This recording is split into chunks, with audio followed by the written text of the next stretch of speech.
Hello दोस्तों, कैसे हो आप सभी। स्वागत है आप सभी का हमारे YouTube चैनल कहानी से सीखो की एक और नई वीडियो में। फिर से आज की ये कहानी जो मैं आपको सुनाने जा रहा हूं, यह कहानी बहुत ही ज्ञानवर्धक कहानी है।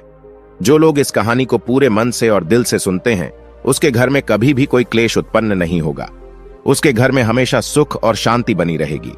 उसके घर में माता लक्ष्मी का सदा आगमन रहेगा।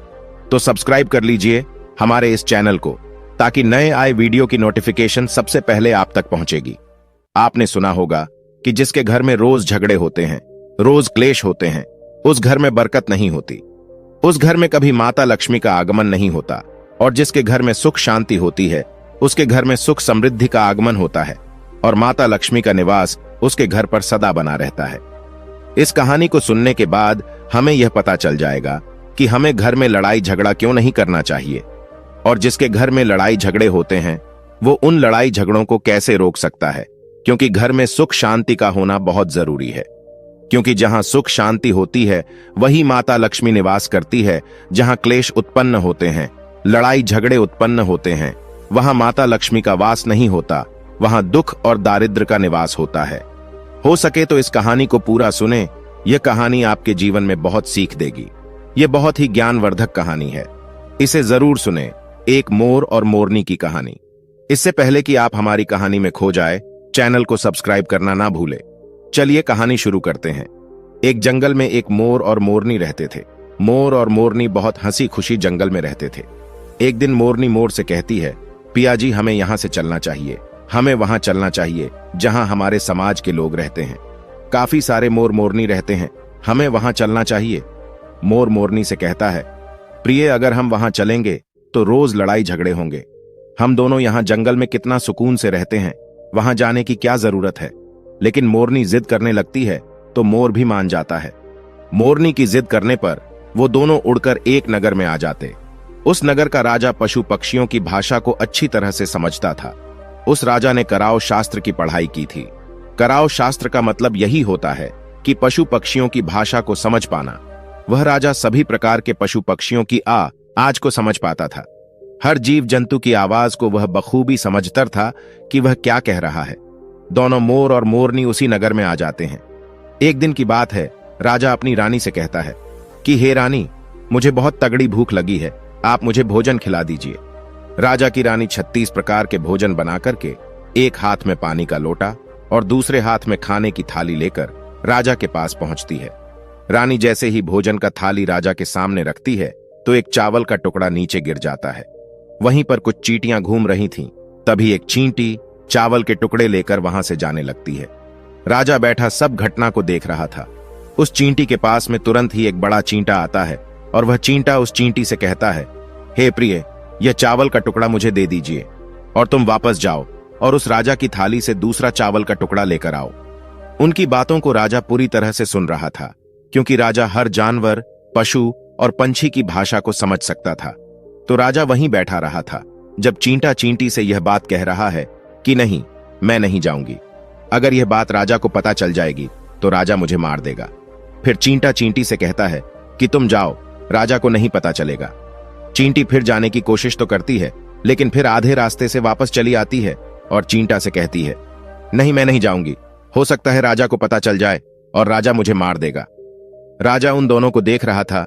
चींटा को इस बात का भान हो जाता है कि राजा हमारी बात को समझ रहा है। चींटा फिर चींटी से कहता है, देखो लगता है राजा हमारी बात को समझ रहा है। राजा ने हमारी बातों को सुन लिया है, इसीलिए वो हमें ही देख रहा है। चींटा चींटी से कहता है, अगर राजा ने हमारी बातों को सुन लिया है और राजा किसी और को बताया तो उसी समय पत्थर का बन जाएगा। राजा चींटा और चींटी की बात को बखूबी सुन लेता है और समझ लेता है। राजा इस बात को सुनकर हंसने लगता है। जैसे ही राजा को हंसी आने लगती है, राजा की रानी रसोई से बाहर आती है। वह जैसे ही रसोई से बाहर निकलती है, राजा उसे हंसते हुए दिखाई देता है। रानी राजा को हंसते हुए देखकर सोचने लगती हैं कि शायद मुझसे कोई गलती हुई है, इसीलिए राजा साहब हंस रहे हैं। रानी राजा के पास आती है और कहती है, हे महाराज, क्या मुझसे कोई पाप हुआ है? क्या मुझसे कोई गलती हुई है कि आप इतनी जोर से हंस रहे हैं? राजा रानी से कहता है, नहीं, ऐसी कोई बात नहीं है, मुझे बस यूं ही हंसी आ गई। रानी जिद करने लगती है और कहती है, आपको मुझे बताना पड़ेगा कि आप क्यों हंस रहे थे। राजा बार बार मना करता है, क्योंकि राजा को पता था कि चींटी ने कहा है कि अगर मैं चींटी वाली बात किसी को बताऊंगा तो मैं पत्थर का बन जाऊंगा। इसीलिए राजा रानी को यह बात नहीं बताना चाहता था, लेकिन रानी बार बार जिद करती है और कहती है, आपको मुझे बताना ही पड़ेगा कि आप क्यों हंस रहे थे। अगर आप मुझसे सच्चा प्रेम करते हैं, अगर आप मुझे अपना समझते हैं, तो आपको यह बताना पड़ेगा कि आप क्यों हंस रहे थे। राजा अब धर्म संकट में पड़ गया है। राजा सोचता है, अगर मैं ये बात रानी को बताऊंगा तो मैं पत्थर का बन जाऊंगा, और फिर सोचता है अगर मैं नहीं बताऊंगा तो रानी का विश्वास खत्म हो जाएगा। रानी बहुत जिद करने लगती है। कहते हैं ना कि प्रिया हट और बाल हट बहुत तगड़ी होती है। इन दोनों हट से हमेशा बचकर के रहना चाहिए। रानी के प्रिया हट के सामने राजा को झुकना पड़ता है, और राजा रानी से कहता है, ठीक है, अगर मैं आपको बताऊंगा तो बाद में आपको पछताना पड़ेगा। रानी कहती है कि अभी तो आप कह रहे थे कि कोई बात नहीं है, अभी आप कह रहे हैं कि मुझे पछताना पड़ेगा। रानी कहती है कि जरूर कोई तगड़ी बात है, और रानी और ज्यादा जिद करने लगती है। तब राजा कहता है कि तब ठीक है, अगर आप नहीं मान रही है तो चलिए मैं किसी जंगल में आपको एक बात बताऊंगा। राजा रानी रथ पर सवार होकर के जंगल के लिए निकल जाते हैं। जैसे वो घोर जंगल में पहुंच जाते हैं, तब राजा सारी बात रानी को सुनाने लगता है। जैसे ही राजा थोड़ी थोड़ी बात रानी को सुनाते गया, वैसे वैसे वो भी धीरे धीरे पत्थर का बनता गया। जैसे राजा ने आधी बात रानी को सुनाई, वो भी आधा पत्थर का हो गया। राजा फिर रानी से कहता है, हे रानी, मैं धीरे धीरे पत्थर का बनता जा रहा हूं, तुम बाद में बहुत पछताओगी। रानी कहती है, हे राजा साहब, हे महाराज, थोड़ी सी बात बची है, आप उसे भी सुना दीजिए। राजा पूरी बात बता देता है, और राजा पूरा पत्थर का बन जाता है। रानी की इस जिद के कारण राजा पूरा पत्थर का बन जाता है। रानी रोने लगती है, और रानी उस पत्थर को हिलाने की कोशिश करती है, लेकिन भारी भरकम पत्थर कैसे हिल पाती, क्योंकि राजा बहुत ही भारी था।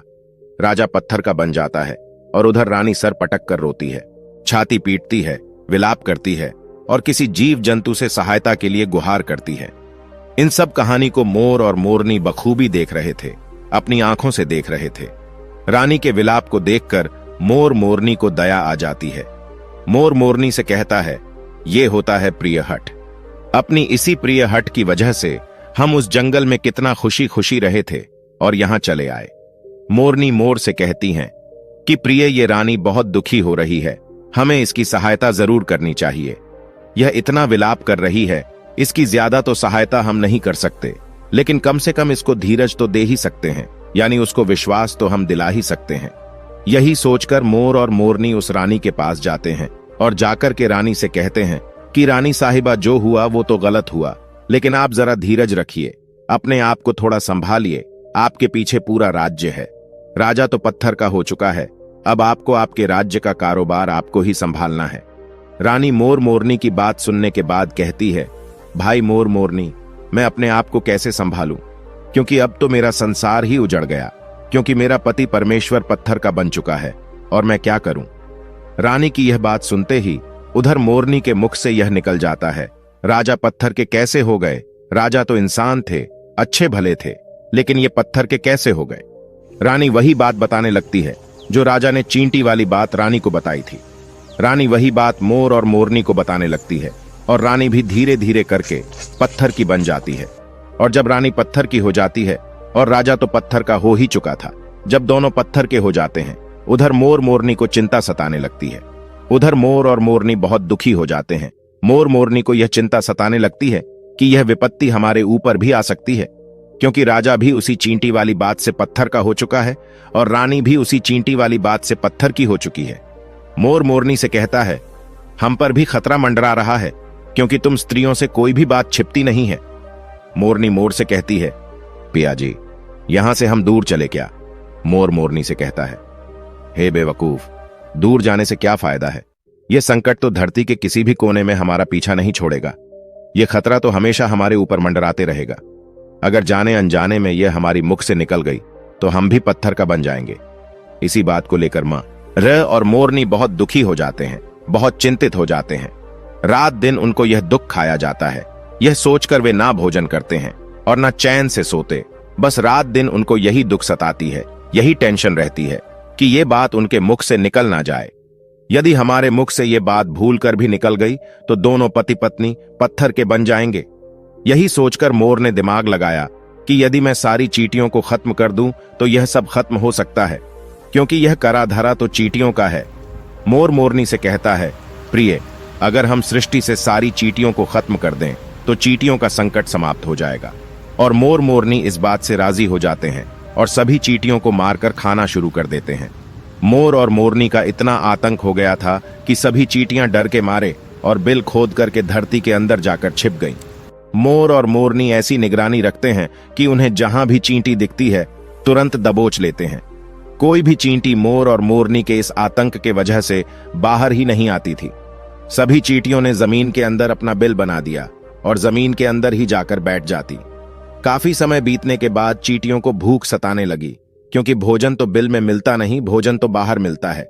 जैसे ही भोजन लेने के लिए चींटी बाहर आती, मोर उसे दबोच लेता है और उसे जान से मार देता। एक चींटी और एक चींटा बिल के अंदर भोजन के लिए तड़पते हुए श्री हरि विष्णु का जोरदार भजन करने लगे। भक्ति करते करते उन्हें यह भी मालूम नहीं था कि वह कहां है कहां नहीं है। वे घोर तपस्या में लीन हो गए। अंत में जाकर श्री हरि विष्णु उन्हें दर्शन देते हैं और भगवान विष्णु कहते हैं, चींटी, चिंटा, जो तुम्हें मांगना है मांग सकते हो, हम तुम्हारी भक्ति से प्रसन्न हैं। क्योंकि चिंटा और चींटी ने निरंतर भक्ति की थी, ना ही कोई जल ग्रहण किया ना ही अन्न, इसलिए भगवान विष्णु बहुत जल्दी प्रसन्न हो गए और आकर कहने लगे, जो तुम्हें मांगना है मांग सकते हो, हम तुम्हारी भक्ति से बहुत प्रसन्न हैं। उधर चिंटा और चींटी ना जाने कितने दिनों से भूखे और प्यासे थे। दोनों एक ही बात कहते हैं, हे प्रभु, अगर आप हमें वर देना चाहते हैं तो हमारे पेट में गांठ लगा दीजिए। उन्होंने सोचा, अगर हमारा पेट नहीं होगा तो हम बाहर क्यों जाएंगे और मोर मोरनी हमें नहीं खाएंगे, इसीलिए उन्होंने मांगा, हे प्रभु, हमारे पेट में गांठ लगा दीजिए। भगवान विष्णु कहते हैं, तथास्तु, और चींटियों के पेट में गांठ लग जाती है। आज भी उन चींटियों के पेट में गांठ लगी हुई है, चींटियों का पेट नहीं होता। फिर चिंटा और चींटी भगवान विष्णु से कहते हैं, प्रभु, हमारे पेट में तो गांठ लग गई है, लेकिन अभी भी हमें मोर और मोरनी से खतरा है। मोर और मोरनी हमारे इंतजार में अभी भी ऊपर जमीन पर बैठे हैं और जैसे ही वे लोग हमें देखेंगे वो हमें मार देंगे। भगवान विष्णु मोर से कहते हैं, हे मोर, तुम चींटियों का शिकार करना बंद कर दो। इसमें चींटियों का कोई दोष नहीं है। जो दोषी था वो राजा था, क्योंकि राजा ने कराओ शास्त्र की पढ़ाई की थी, इसीलिए वह सभी जीव जंतु की भाषा को समझने में सक्षम था। उसके साथ साथ वो जिन भाषा को समझता था उनका रूप बदलने में भी सक्षम था। पशु पक्षियों का वह रूप धारण किया करता था, और जब वह राजा रूप धारण करता था उन पक्षियों के साथ संभोग भी किया करता था। और जब वह पशु पक्षी गर्भ धारण करते थे तो वह उन्हें छोड़ करके इंसान बन जाता था, और फिर ऐसी पशु पक्षियों पर वह जोर से हंसता था। इसकी ऐसी मूर्खता के कारण ही आज यह राजा पत्थर का बना पड़ा है। मोर कहता है, हे प्रभु, उनकी पत्नी का, उनकी रानी का क्या दोष है? श्री हरि विष्णु कहते हैं कि उनकी पत्नी भी उनके इस पाप में भागीदारी है, क्योंकि उनकी पत्नी अगर उनको रोकती तो वह इतना बड़ा पाप नहीं करता। इसीलिए उनकी रानी भी इस पाप की भागीदारी है, इसलिए आज वो भी पत्थर की बन चुकी है। श्री हरि के समझाने के बाद मोर उनसे कहता है, हे प्रभु, पर इस बात को हम किसी और से कहेंगे जो कि रानी ने हमें सुनाई है, तो क्या हम पत्थर के बन जाएंगे? श्री हरि विष्णु कहते हैं कि तुम्हारा यह श्राप अब समाप्त हो चुका है। तुम्हें किसी से कहने पर कोई फर्क नहीं पड़ेगा। आप किसी से भी कह सकते हैं, तुम्हारे ऊपर से खतरा टल चुका है। मोर और मोरनी बड़े प्रसन्न हो जाते हैं। उनकी खुशी का कोई ठिकाना नहीं था। श्री हरि विष्णु अंतर्ध्यान हो जाते हैं और चले जाते हैं, और इधर मोर मोरनी का खुशी का कोई ठिकाना नहीं था। अगर किसी जानवर को, किसी पशु को खुशी होती है तो वह झूमने लगता है, नाचने लगता है। यही बात मोर के साथ हुआ। मोर को जब यह पता चला कि उनके ऊपर से खतरा टल चुका है तो वो खुशी में नाचने लगा, जोरदार नाचने लगा। उसकी खुशी का कोई ठिकाना नहीं था। वह खुशी के मारे पागल हो रहा था। फिर जैसे ही मोर खुशी के मारे अपने पैरों के नीचे देखता है कि फटे बदसूरत पैर मोर के बने हुए थे, मोर अपने पैरों को दे कर रोने लगता है। मोर सोचने लगता है कि पहले मेरे पैर इतने सुंदर थे, लेकिन आज इतने फटे और गंदे कैसे हैं? मेरा पूरा बदन सुंदर है, लेकिन मेरे पैर इतने फटे और बदसूरत कैसे हैं? मोर के पैरों के फटने का कारण चींटी खाना था, क्योंकि उसने बहुत सारी चींटियां मार मार कर खा गई थीं और मोरनी भी उन्हें खा गई थी, इसीलिए उनके पैर फट गए थे। आज भी कोई इंसान अगर चींटी खाता है तो उसके शरीर में छोटे छोटे दाने पड़ जाते हैं। यदि आप ज्यादा मात्रा में चींटी खाओगे तो आपका बदन भी फटने लगेगा। सांप केंचुली क्यों छोड़ता है? क्योंकि सांप चींटी खाता है और इसीलिए उसके शरीर में फट जाता है, अलग हो जाते हैं। इसी तरह मोर के पैर फट गए थे और वे बदसूरत हो गए थे, इसलिए मोर अपने पैरों को देखकर जोर जोर से रोने लगा। मोरनी मोर को धीरज रखवाती है और कहती है, जो हुआ वो तो हो गया, रोने से क्या होगा। मोर नाचता और जोर जोर से रोता है, इसलिए उसकी आंखों से आंसू की धारा बह रहे थे। मोरनी मोर को धीरज रखवाती है और उसके आंसुओं को नीचे गिरने से रोकती, लेकिन रोक नहीं पाती। मोरनी के हाथ तो है नहीं, लेकिन अपनी चोंच से एक एक आंसू को उठाती और अपने मुख में रखने की कोशिश करती, लेकिन कितना अपने मुख में रखती, सीधे मोरनी के पेट में चले जाते। इस तरीके से हर बार मोरनी मोर के आंसुओं को रोकती और मोर नाचता और खूब जोर जोर से रोता। मोर के आंसुओं को देखकर और मोरनी के प्यार को देखकर भगवान श्री हरि फिर से दर्शन देते हैं और मोरनी को आशीर्वाद देते हैं और कहते हैं कि तुम्हारा प्रेम ऐसे ही सदा बने रहे। इस आशीर्वाद के वजह से, अब इसे आशीर्वाद समझिए या श्राप, इसकी वजह से मोर कभी संभोग नहीं कर पाता, क्योंकि मोर जब नाचता है तो उसकी आंखों से आंसू गिरते हैं और उन आंसुओं को मोरनी चुगती है और उसी आंसुओं के कारण मोरनी गर्भवती हो जाती है। भगवान श्री हरि मोर और मोरनी को आशीर्वाद देते हैं और कहते हैं कि तुम्हारी भक्ति धन्य है और तुम धन्य हो। एक समय ऐसा भी आएगा कि तुम्हारे पंख को मुकुट बनाकर धारण करेंगे। इसलिए कहते हैं, श्री कृष्ण के रूप में श्री हरि धरती पर आते हैं तो वह मोर का पंख अपने मुकुट में धारण करते हैं। इस कहानी में बस इतना ही, और हम आशा करते हैं कि इस कहानी से आपको बहुत कुछ सीखने को मिला होगा। ऐसी ही और कहानियां सुनने के लिए इस चैनल को सब्सक्राइब करें। साथ ही साथ आने वाली नई वीडियोस की जानकारी सबसे पहले आपको मिले, इसलिए नोटिफिकेशन का बेल दबाना बिल्कुल न भूलें। अगर कहानी अच्छी लगी हो तो इस वीडियो को ज्यादा से ज्यादा अपने परिचितों को शेयर करना ना भूलें। जाते जाते वीडियो को लाइक एंड कुछ न कुछ कमेंट जरूर करें।